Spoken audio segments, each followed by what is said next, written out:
My name is Madeline, though everyone calls me Maddie. I'm 32 years old and work as a graphic designer in Seattle. I never thought my own sister would betray me like this. After spending over $50,000 on Emma's dream destination wedding in Bali, I woke up to a text message that shattered my world. The wedding I had financially sacrificed everything for, created dozens of custom designs for, and poured my heart into, suddenly didn't have a place for me. My family had used me for my money and skills, then discarded me when they got what they wanted. I still remember staring at those files on my computer, my finger hovering over the delete button. Where are you watching from today? If you've ever dealt with entitled family members who took advantage of your generosity, hit that like button and subscribe.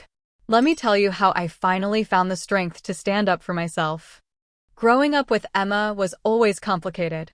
From the moment my parents brought her home when I was 6 years old, the family dynamic shifted dramatically. Emma became the center of attention, the baby who could do no wrong, while I was expected to be the responsible one, the mature one, the one who shouldn't need as much. Our childhood home in the suburbs of Seattle wasn't large, but it was comfortable enough for a family of 4. My father, Jeffrey, worked as a high school math teacher, and my mother, Susan, stayed home until Emma started school, then took a part-time job as a receptionist. We weren't poor, but money was always something discussed in hushed, worried tones at night after Emma and I had gone to bed. By the time I reached high school, the pattern was firmly established. Emma got new clothes, I got hand-me-downs. Emma got tennis lessons, I was told college was coming up and we needed to save. Emma got a car for her 16th birthday. I had worked after school for 2 years to save up for a used Honda that constantly broke down. Your sister is more sensitive, my mother would explain when I questioned the disparity. She needs more support than you do. You're so independent, Maddie. And I was independent, not by choice but by necessity. I learned early that if I wanted something, I needed to work for it myself. When college applications came around, I applied for every scholarship possible. Worked 30 hours a week at a coffee shop while maintaining a 4-point GPA, and eventually put myself through design school at the University of Washington. Those college years were tough. I lived in a tiny apartment with 3 roommates, ate ramen more often than not, and spent every spare minute either working or studying. Meanwhile, Emma was enjoying her high school years as a popular cheerleader, going to parties, and making minimal effort in her classes. My parents constantly called me to help with her homework or to talk to her about setting a good example. After graduation, I landed an entry-level position at a marketing firm. The pay wasn't great, but it was a foot in the door. I worked overtime, volunteered for every project, and slowly built my portfolio and reputation. By 27, I had moved up to senior designer at one of Seattle's top creative agencies, with a salary that finally allowed me some breathing room. That's when the requests started coming. First, it was my parents. Dad's car broke down and they needed $4,000 for repairs. Mom needed dental work not covered by insurance. The roof was leaking. Basic homeowner expenses that somehow always became my emergency. Then there was Emma. She had half-heartedly attended community college for a year before dropping out to find herself.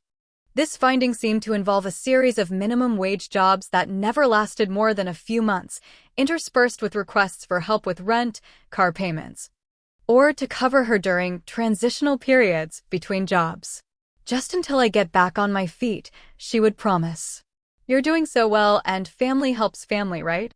I always said yes. Not because I wanted to, but because saying no meant enduring guilt trips from my parents, tearful accusations from Emma about how I thought I was better than the family now, and the crushing weight of being told I was selfish for wanting to keep my hard-earned money for myself. There was the time I paid for our family vacation to Hawaii because Emma was going through a rough patch after a breakup and needed a getaway. $3,000 from my savings that I'd been putting aside for a down payment on a condo. There was the time my parents' refrigerator died the same week their air conditioning unit needed replacing. Another $4,000 gone. There was the time Emma totaled her car while driving without insurance. $6,000 to get her a replacement vehicle so she wouldn't lose her newest job as a receptionist at a hair salon. Each time, I told myself it was just this once.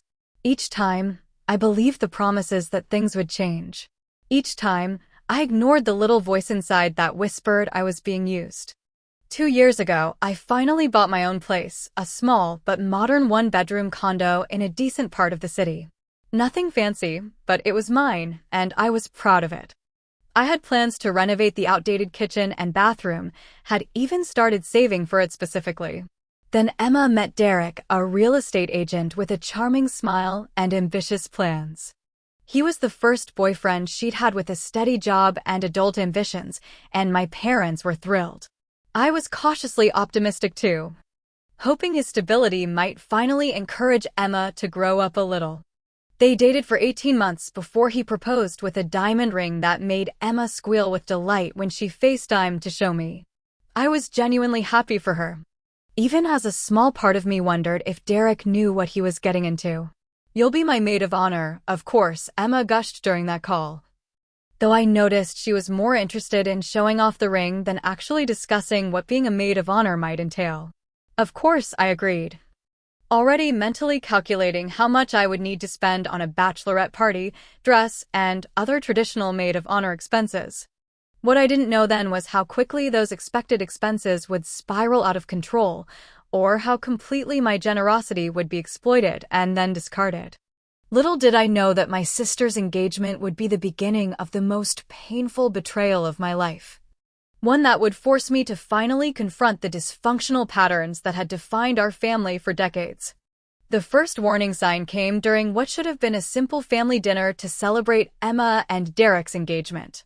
We met at my parents' house, where Mom had prepared Emma's favorite lasagna. The mood was cheerful as we toasted with champagne and discussed preliminary wedding ideas.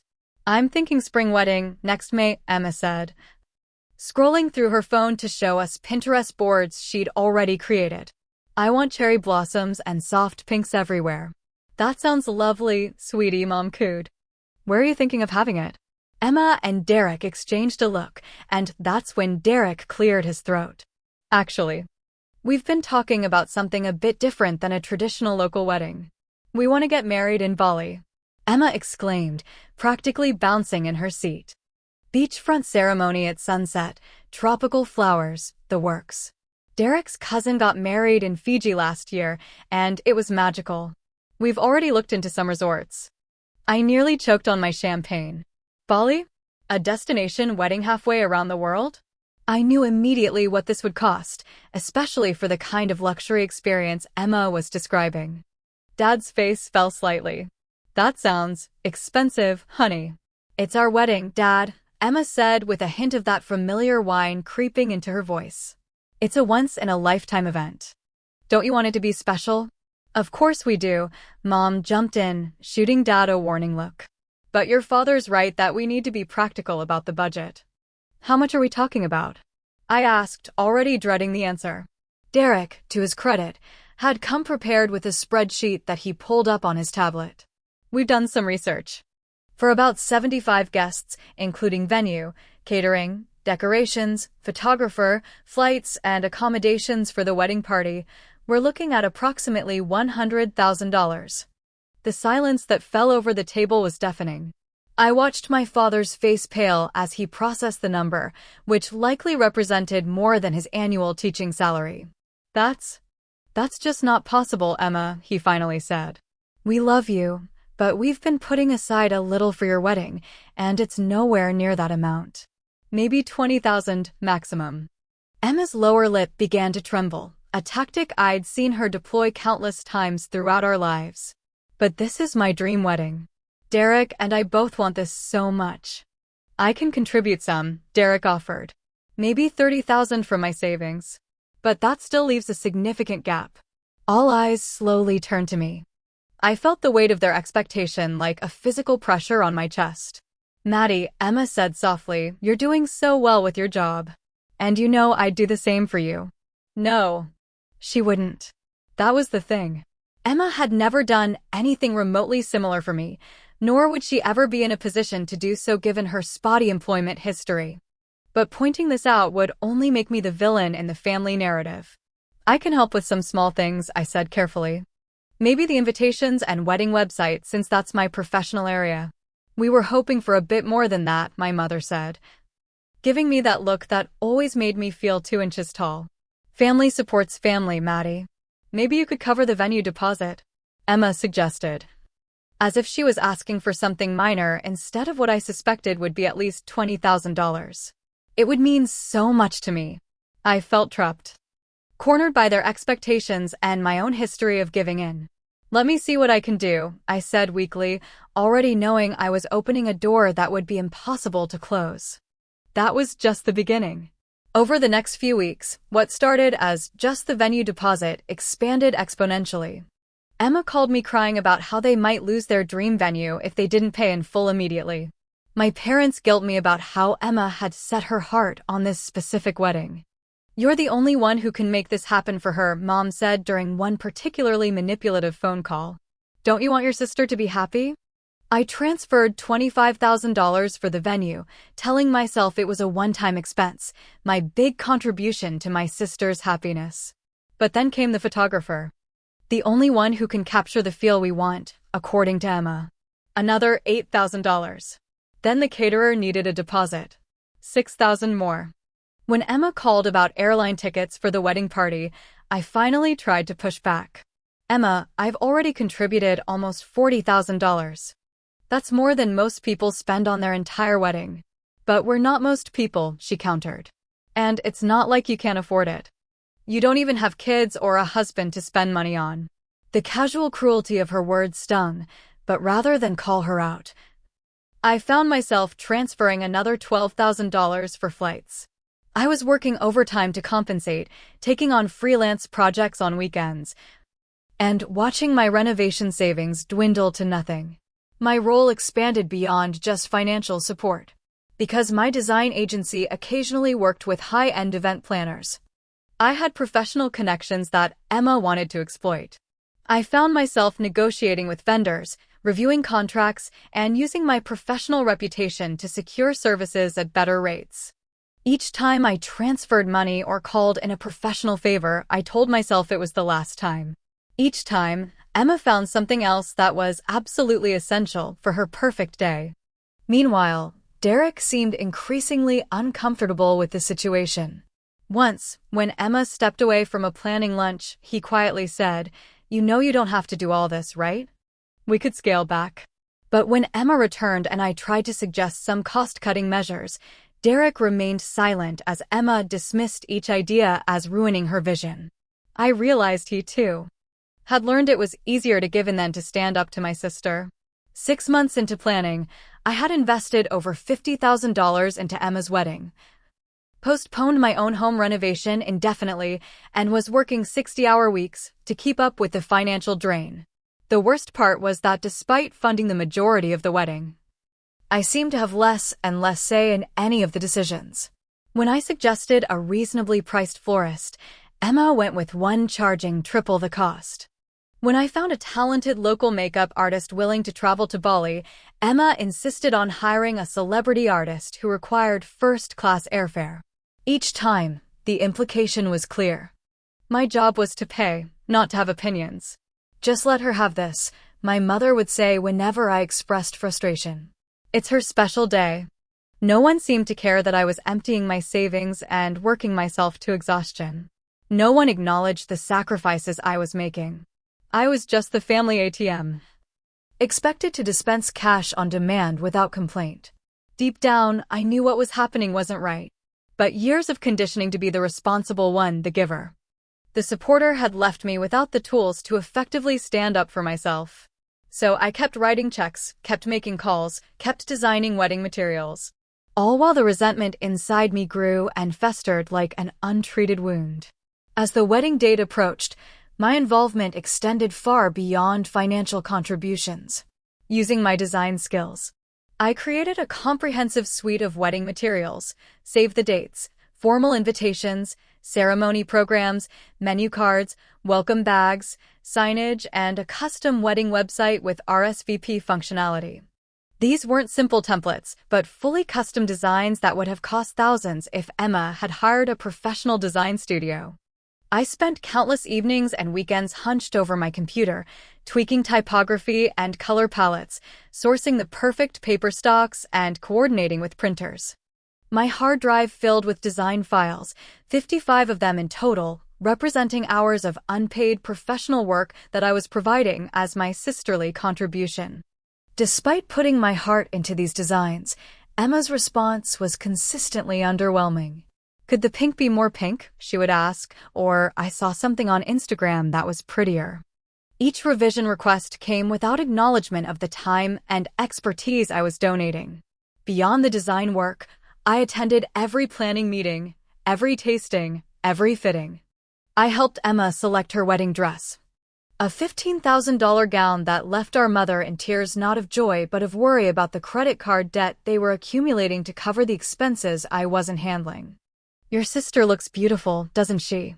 Mom whispered to me at the bridal salon, as if Emma's appearance in an overpriced white dress somehow justified all the financial strain. "She does."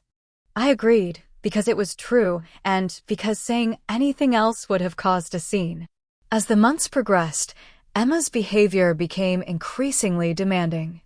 What began as occasional bridezilla moments evolved into a pattern of entitlement and dismissiveness that affected everyone involved in the wedding planning.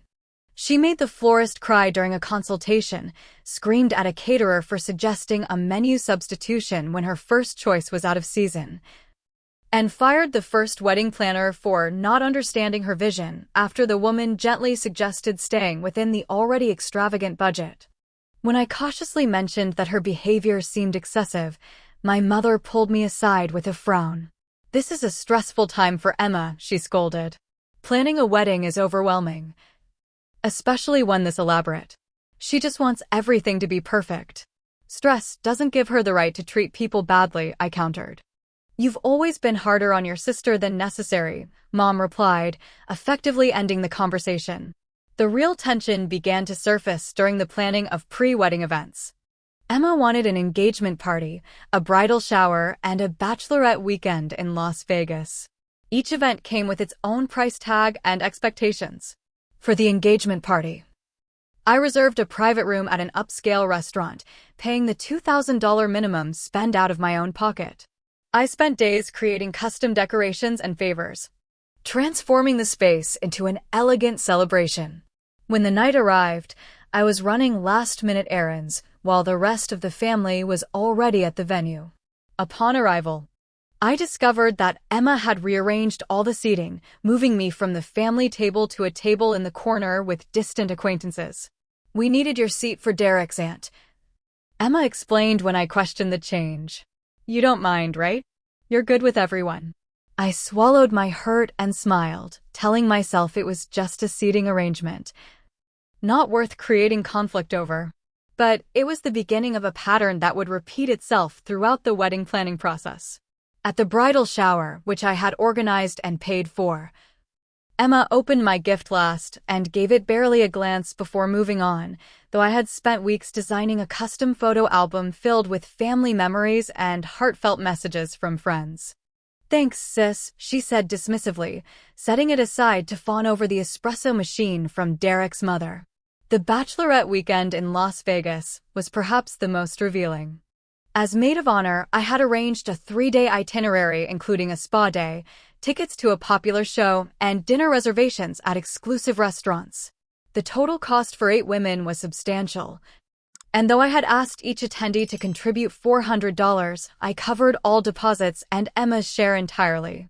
On the second night, after dinner, I overheard a conversation that stopped me cold. I had stepped away to use the restroom and was returning when I heard Emma's voice from the hotel suite's balcony. "Maddie always needs to control everything," she was saying to her friends. "She acts like she's doing me this huge favor, but honestly, what else would she spend her money on? It's not like she has a real life of her own." One of her friends, Jamie, responded in a lowered voice. "Still, she's paid for, everything. That's pretty generous." "Please," Emma scoffed. "She's my sister. She's supposed to help me." Besides, Mom says Maddie just uses her money to feel superior to the rest of us. This wedding is actually good for her, keeps her in her place, you know? I stood frozen in the hallway, a physical pain blooming in my chest. Was this really how my family viewed me? As someone who needed to be kept in her place? As someone whose only value was financial support? I didn't confront Emma that night. I pasted on a smile, rejoined the group, and continued playing my role as the supportive sister. But something had shifted inside me, a small crack in the foundation of my self-sacrificing nature. Back in Seattle, I met for coffee with my best friend Alexandra, the only person who had consistently questioned my family's treatment of me over the years. "They're using you, Maddie," she said bluntly after I recounted the Las Vegas incident. "They've always used you, and they'll keep using you as long as you let them." "Their family," I said weakly, falling back on the justification that had been programmed into me since childhood. Alexandra reached across the table and gripped my hand. "Family doesn't treat family like an ATM. Family respects boundaries. Family shows gratitude." Deep down, I knew she was right. But acknowledging the truth meant confronting the painful reality that the people who should love me the most were the ones exploiting me the worst. "Just be careful," Alexandra warned as we parted. "I'm worried they're going to take everything you have to give and then discard you when you're no longer useful." I brushed off her concern as excessive.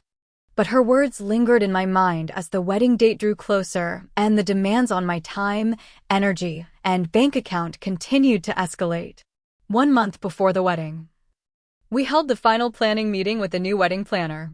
I had taken a day off work to attend, as the meeting was scheduled during business hours. The planner had printouts of the seating chart for the reception, and as I scanned the family table arrangement, I noticed something odd. My name wasn't there.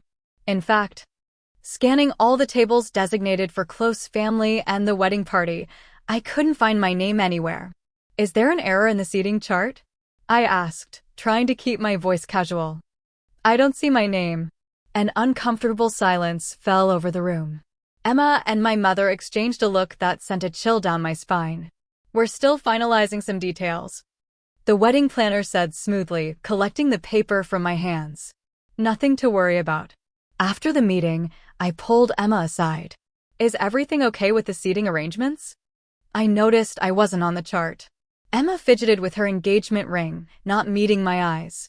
"Oh, that. Well, we had to make some adjustments because of space limitations." "Space limitations?" I repeated incredulously. "Emma, I'm your sister. Where exactly am I sitting?" "We'll figure it out," she said vaguely. "By the way, have you ordered your bridesmaid dress yet? The others all sent me confirmation weeks ago." The question caught me off guard. "Bridesmaid dress? I thought I was your maid of honor." Emma's face flushed. "Right, about that. I've been meaning to talk to you. I asked Stephanie to be my maid of honor instead. We've gotten really close lately, and honestly, you're so busy with all the planning and financial stuff. I didn't want to burden you with maid of honor duties too." Stephanie was a college friend Emma had reconnected with recently. Someone who had contributed nothing to the wedding planning, but apparently had the one quality I lacked. She agreed with everything Emma said. "I see," I said, my voice hollow. "And when were you planning to tell me this?" "Don't make this a big deal, Maddie," Emma said, irritation creeping into her tone. "It's just a title. You're still a bridesmaid." "Am I?" I asked directly, a strange calm settling over me. "Because it seems like there's a lot you're not telling me." "We can talk about this later," Emma said, gathering her purse. "I'm late for my nail appointment." She walked away, leaving me standing alone with a growing sense of dread. Something was very wrong, and for the first time, I couldn't ignore the warning signs. That evening, we had a family dinner at my parents' house. The conversation was strained, with Emma talking excessively about wedding details while avoiding eye contact with me. My parents seemed unusually solicitous toward Emma while barely acknowledging my presence. As I drove home that night, I felt a heaviness in my chest, a premonition that despite all I had given, something terrible was coming. I just didn't realize how soon it would arrive, or how completely it would shatter the illusions I had maintained about my place in my family. I woke the next morning to the buzzing of my phone. Still groggy, I reached for it, expecting a work email or perhaps a text from Alexandra. Instead, I found a group message from Emma, with my parents copied. The timestamp showed 6:17 a.m., which was unusual since Emma rarely woke before 9. The content of the message jolted me fully awake, a surge of adrenaline making my heart pound as I read and reread the words on the screen. Maddie, after a lot of consideration, we've decided it would be best if you didn't attend the wedding. Your presence would make me uncomfortable on my special day. You're not invited.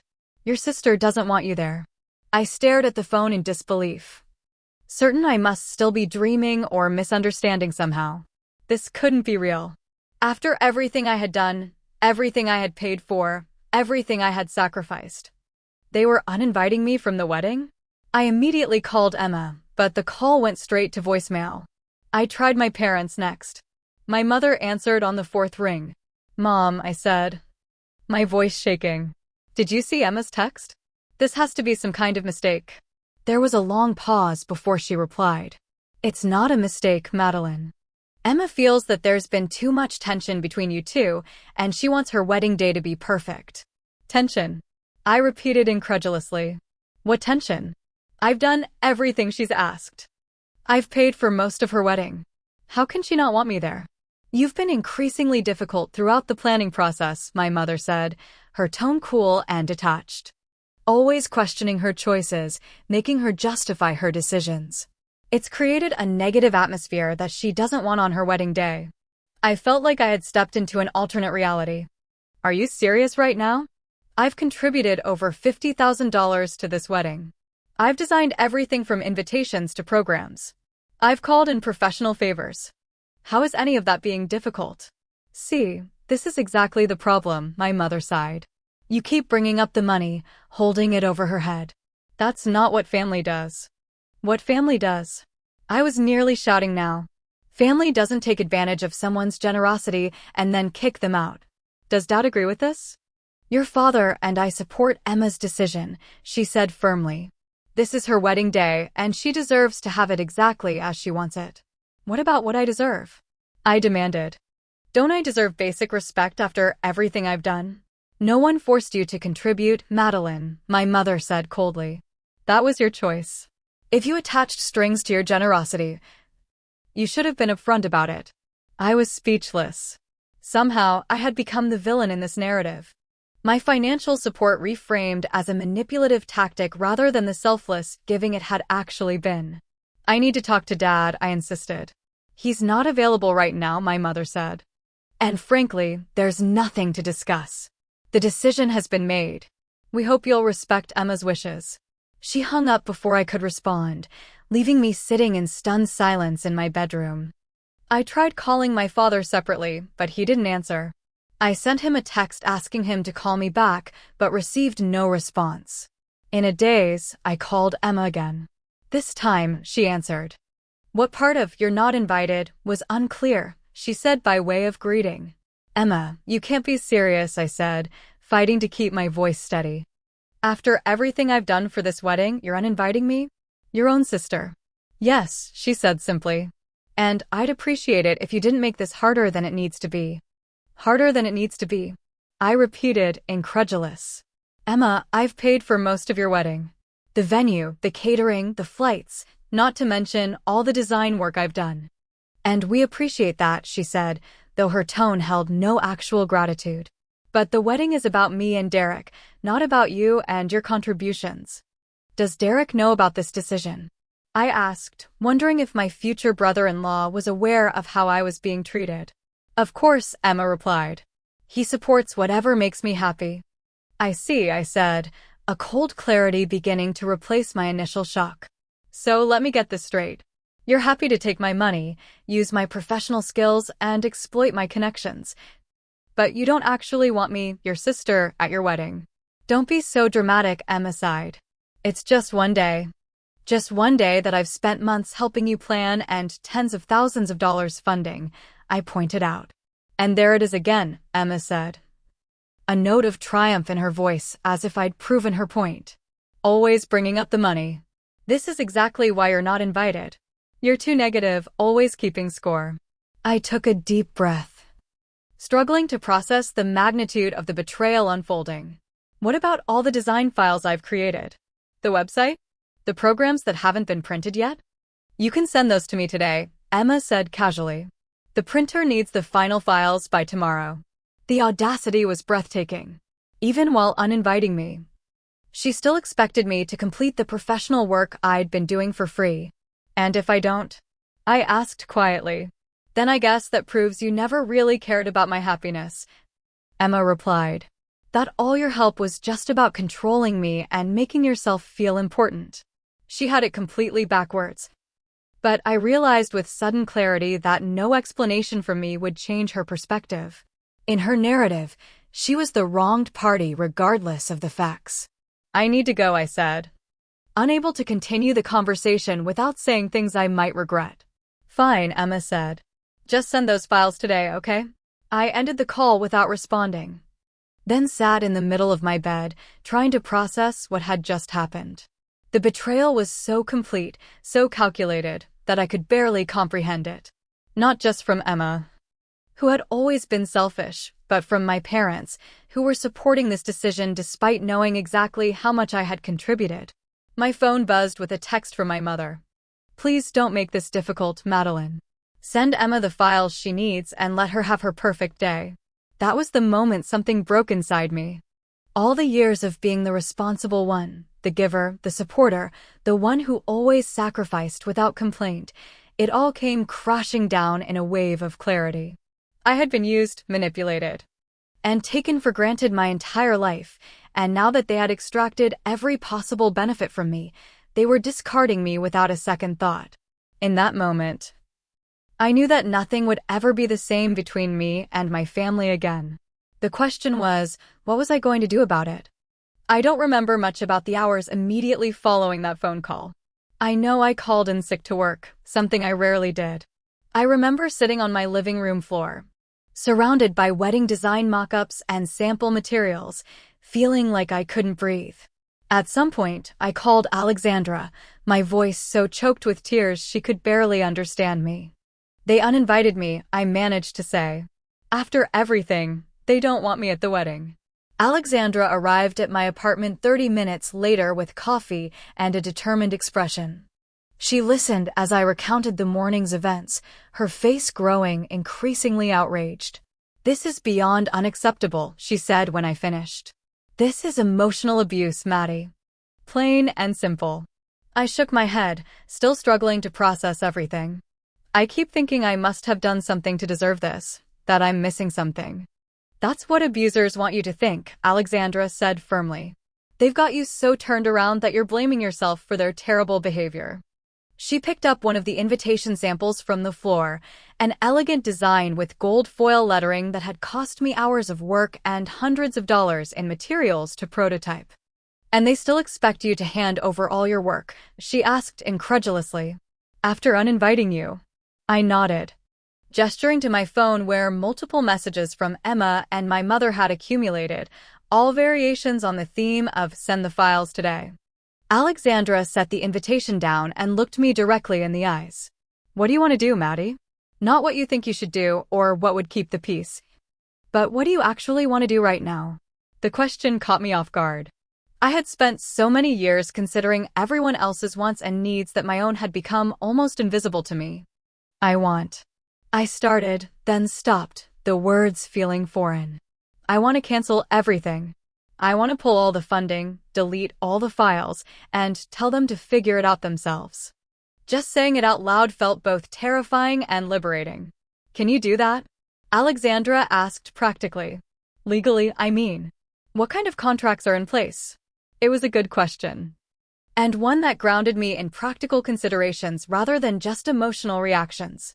I spent the next hour going through my records, identifying what payments had been made, what contracts were in my name, and what obligations still existed. Most of the major vendors had been paid deposits, but final payments were still pending. My name was on most of the contracts as either the primary client or the guarantor. The design files were indisputably my intellectual property, created by me as a professional courtesy. I should talk to a lawyer, I realized, to make sure I don't put myself in legal jeopardy. Alexandra nodded. That's smart. I know someone who might be able to help, actually. My cousin Rachel is an attorney who handles contract disputes. A quick call to Rachel led to an appointment that same afternoon. She reviewed my situation with professional detachment, asking pointed questions about contract terms, verbal agreements, and payment arrangements. From what you've described, Rachel said finally, you have several options. You could simply walk away, allowing the existing contracts to proceed, but refusing to make any additional payments. You could attempt to cancel the contracts, though you would likely forfeit any deposits already paid. Or you could transfer the contracts to your sister and parents, making them responsible for all remaining payments. What about the design files? I asked. All the custom work I've created. Those are clearly your intellectual property, Rachel confirmed. You created them. And from what you've told me, there was no formal agreement transferring ownership.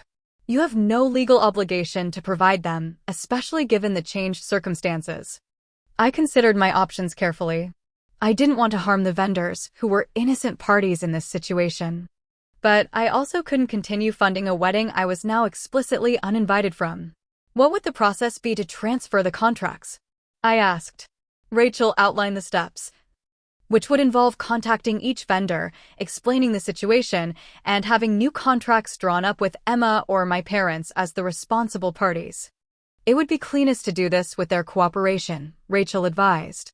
But even without it, you can inform the vendors that you will not be making any further payments beyond what has already been processed.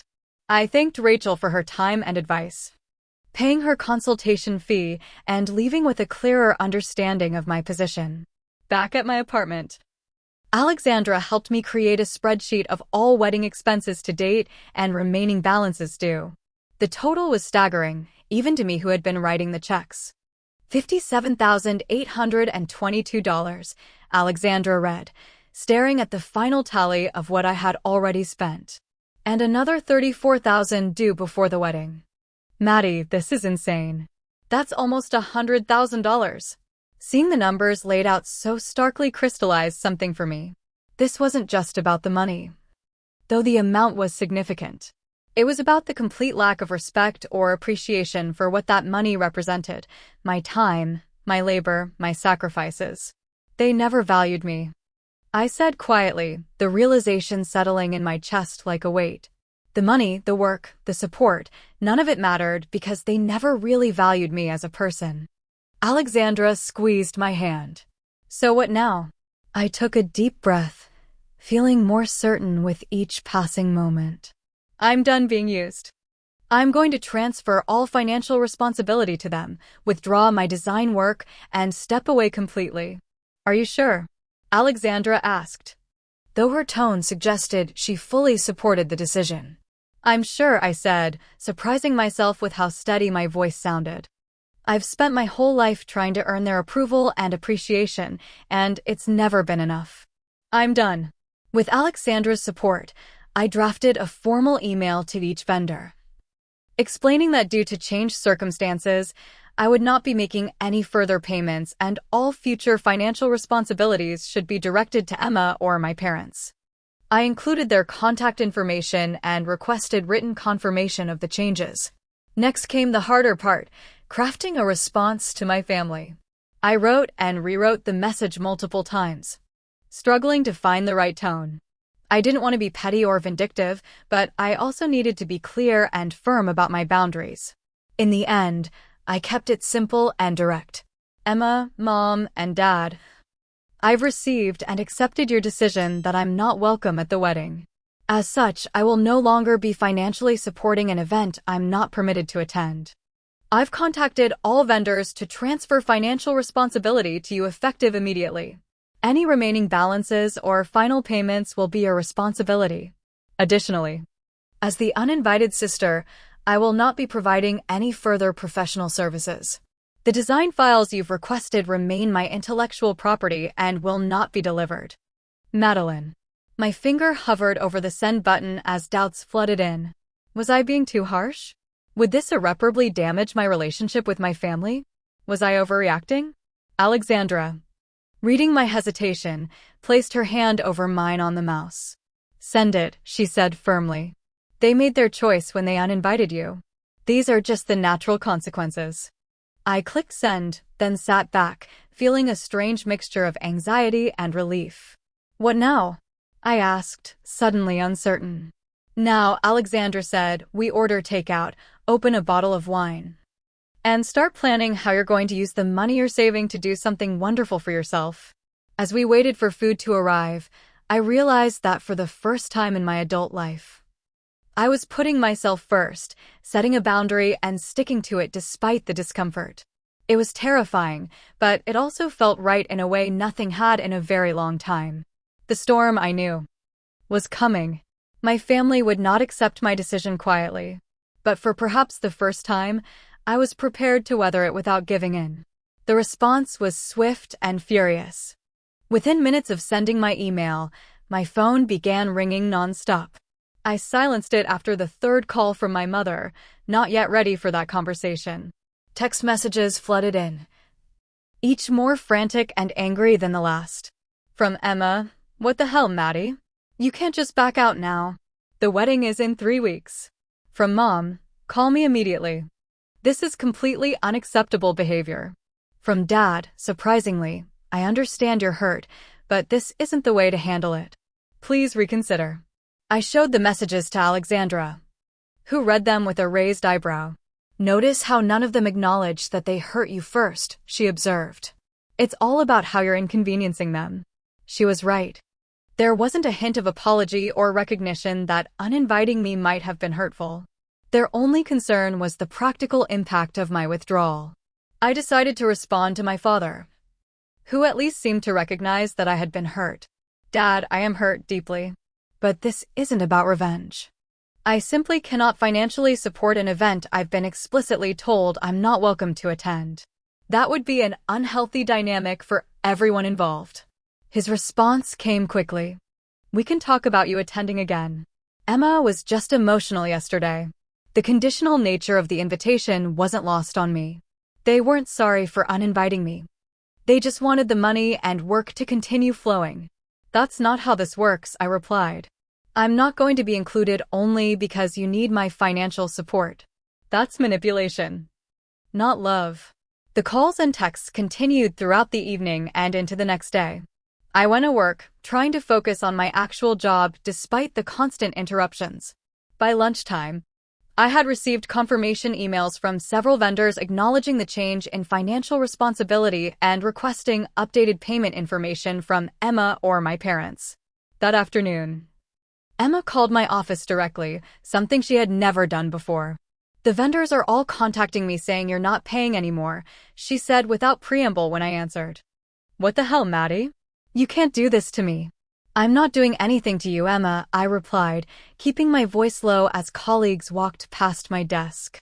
I'm simply not paying for a wedding I'm not invited to. That seems perfectly reasonable to me. But the wedding is in 3 weeks, she practically wailed. Where am I supposed to get that kind of money on short notice? That's not my problem anymore, I said, surprised at how calm I felt. You made a choice yesterday when you uninvited me. This is simply the consequence of that choice. I was upset. Emma protested. I didn't mean it. Yes, you did, I countered. And Mom and Dad backed you up completely. If you didn't mean it, you had plenty of time to say so before I contacted the vendors. What about all the design files? Emma demanded, changing tactics. The printer is waiting for them. As I said in my email, I won't be providing any further professional services, I repeated. That includes the design files. You can't just delete all our wedding materials. Emma's voice had risen to a shriek. That's like extortion or something. It's not extortion, I corrected her. It's my intellectual property, created by me as a professional courtesy for a wedding I was invited to. Since I'm no longer invited, the courtesy is withdrawn. I'm going to tell everyone what you did, Emma threatened. Everyone will know what a vindictive bitch you are. The old me would have crumbled at this threat, desperate to avoid being painted as the villain. But the new me, the one who had spent the night reflecting on years of manipulation and exploitation, simply didn't care anymore. You're welcome to tell whatever version of events you want, Emma, I said evenly. I have the text messages and emails to support my side if needed. Now, I need to get back to work. I ended the call despite her continued protests, then silenced my phone again. An hour later, my office receptionist called to say my parents were in the lobby, demanding to see me. I briefly considered refusing, but decided it was better to have this confrontation in person. Once and for all, I asked to use one of the conference rooms and had the receptionist direct them there. My mother entered first, her face tight with anger. My father followed, looking more resigned than furious. "I can't believe you would do this to your sister," Mom began without preamble. "After all the times this family has supported you, this is how you repay us?" The audacity of her statement was almost laughable. "When, exactly, has this family supported me?" I asked quietly. Was it when I worked through college while Emma got everything handed to her? Or when I've been expected to bail everyone out financially for years without even a thank you?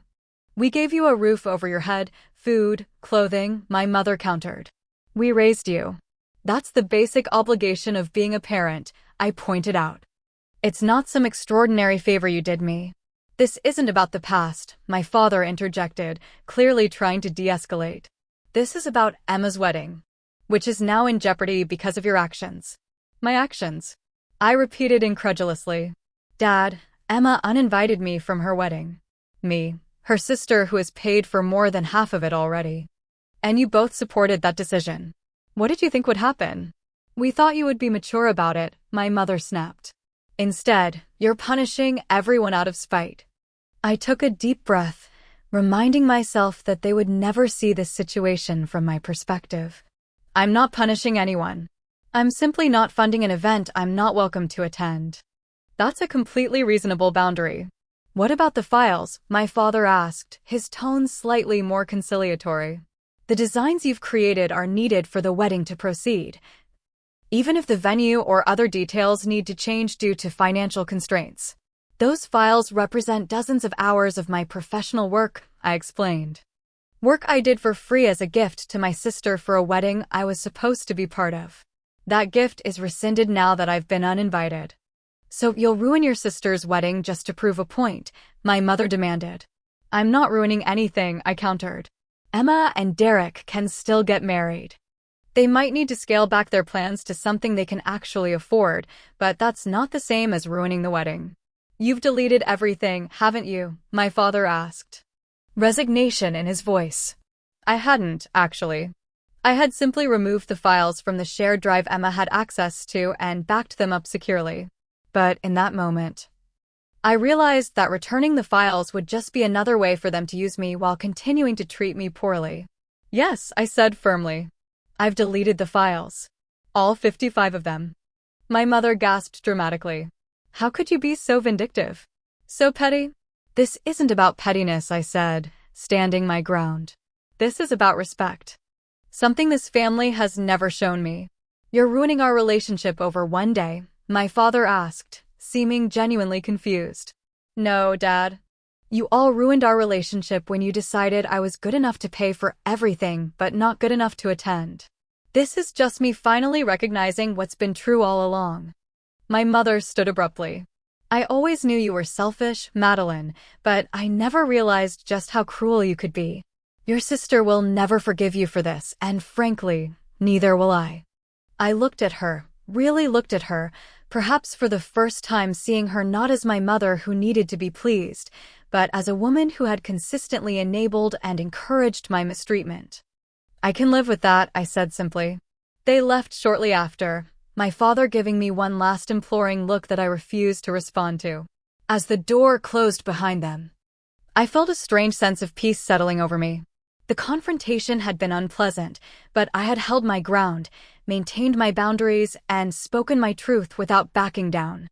Over the next few days, I received a series of increasingly desperate messages from Emma, alternating between threats and pleas. The wedding venue had been downsized to a local hotel ballroom that my parents could afford. Many of the luxury elements Emma had insisted on were being canceled. The guest list had been cut from 75 to 40. "Are you happy now?" she texted. "You've completely ruined everything." I didn't respond. There was nothing more to say. A week later, Alexandra forwarded me a social media post from Emma. Heartbroken that my dream wedding has been destroyed by someone I trusted. True colors always show eventually. At least I know who really loves me and who is just pretending all along. The comments were filled with sympathetic responses, friends and family offering support without knowing the full story. I could have responded, could have shared my side publicly, but I realized I didn't need to. The people who mattered already knew the truth. And the opinions of those who would believe Emma's version without question weren't worth chasing. The wedding proceeded on the original date, scaled down significantly from the Bali extravaganza Emma had demanded.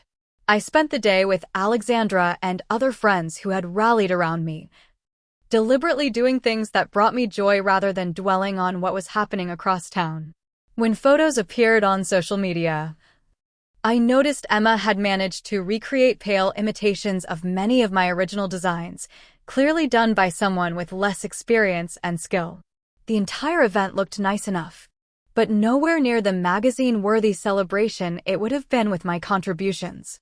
I felt a momentary twinge of sadness, not for what I had ruined, but for the relationship that had been broken long before this final confrontation. Then I closed the browser window and turned my attention back to my own life, which for the first time in years was truly my own. 6 months passed. Winter turned to spring, and with the changing seasons came a transformation in my own life as well. The immediate aftermath of the wedding confrontation had been difficult. There were moments of doubt, times when I questioned whether I had been too harsh, too absolute in my response. But with each passing week, the fog of guilt and obligation that had clouded my judgment for years continued to lift. I started seeing a therapist, Jessica, who specialized in family dynamics and boundary setting. Our weekly sessions became anchored points in my journey toward healing. What you experienced was a pattern of financial abuse, Jessica explained during one particularly illuminating session. Your family systematically exploited your resources while offering little emotional support in return. That's not how healthy family relationships function. I still feel guilty sometimes, I admitted. Like I should have found a middle ground. Jessica shook her head. Boundaries aren't about finding middle ground with people who don't respect your limits. They're about protecting yourself from further harm. Those conversations helped me understand that my reaction hadn't been disproportionate or vindictive. It had been a necessary step towards self-preservation and dignity. I redirected the money I would have spent on Emma's wedding into things that enhanced my own life. The kitchen renovation I had postponed was finally completed, giving me a beautiful space to cook and entertain. I took a 3-week solo trip to Portugal, something I had dreamed of for years, but always put off in favor of financial obligations to my family. Most importantly, I invested time and energy into relationships that were reciprocal and genuine. Alexandra remained my steadfast supporter, but I also widened my social circle, reconnecting with colleagues and acquaintances I had neglected while consumed with wedding preparations. I joined a weekly pottery class, something I had always wanted to try.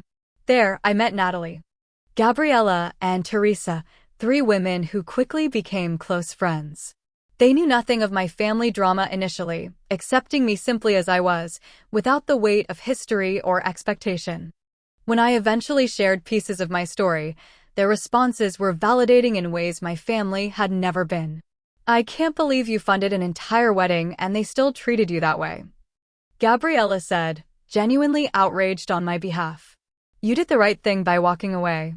These new friendships showed me what healthy relationships should feel like, mutually supportive, respectful of boundaries, and free from manipulation or guilt. Contact with my family was minimal during this period.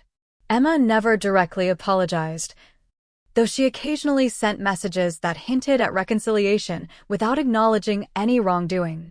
Miss you, she texted 3 months after the wedding. We should get coffee sometime.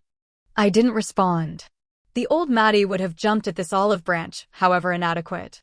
The new Maddie recognized it for what it was, another attempt to re-engage without accountability. My parents made more direct efforts. My father called monthly, his approaches growing less defensive and more conciliatory with time. Your mother and I have been talking, he said during one call. We recognize that we may have had different expectations of you than Emma over the years. That wasn't fair. It was a start, but still far from the full acknowledgement I needed. It wasn't just different expectations, Dad, I replied. It was treating me like my only value was what I could provide financially or practically.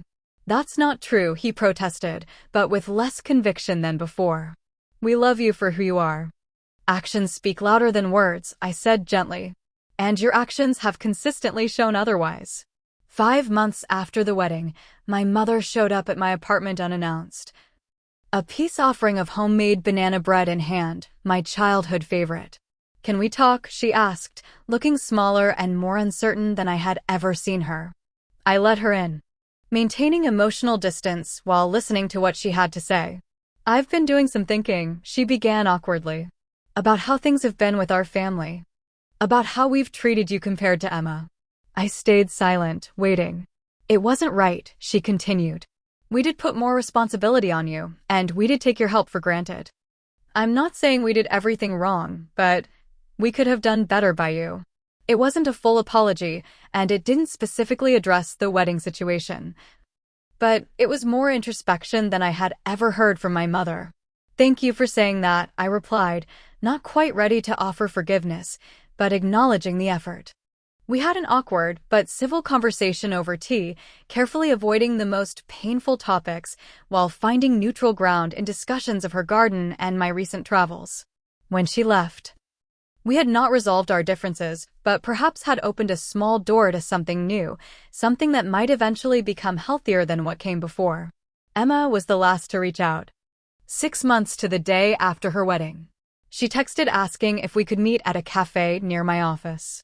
Against Jessica's cautions about expectations, I agreed, curious about what Emma might say now that significant time had passed. She looked different when I saw her, less polished, more genuine somehow. The performative aspects of her personality seemed diminished. I owe you an apology, she said after we had ordered coffee, surprising me with her directness. What I did was wrong.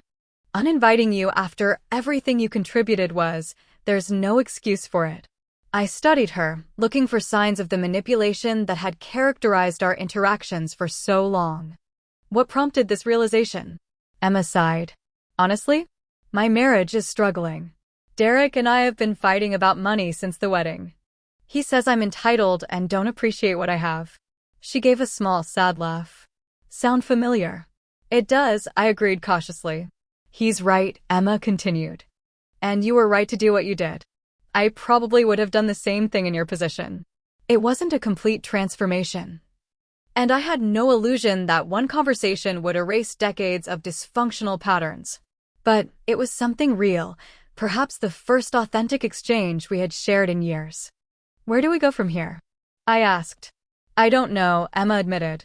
But I'd like to try to have a relationship with my sister again. A better one than before. I nodded slowly. I'd like that too, eventually. But it would need to be different. I can't go back to how things were. I understand, she said, and for once I thought maybe she did. We parted with no dramatic reconciliation, no promises of instant closeness, just a tentative acknowledgement that we might, with time and effort, build something new from the ashes of what had been destroyed. As I walk through my renovated apartment today, enjoying the space that is truly mine, I reflect on the lessons of the past year. I learned that true family supports and respects you, not just uses you. I learned that standing up for yourself isn't selfish, it's necessary. Most importantly, I learned that my worth isn't determined by what I can give others, but by the dignity and self-respect with which I treat myself. The journey hasn't been easy, and it isn't over. There are still difficult conversations ahead, boundaries to maintain, and old patterns to guard against. But for perhaps the first time in my life, I'm moving forward on my own terms, guided by what I need rather than by others' expectations. If you've ever found yourself constantly giving without receiving, constantly sacrificing without appreciation, know that you deserve better. Setting boundaries isn't selfish, it's healthy. Requiring respect isn't asking too much, it's the bare minimum. And sometimes, the family you choose can be more nurturing than the family you were born into.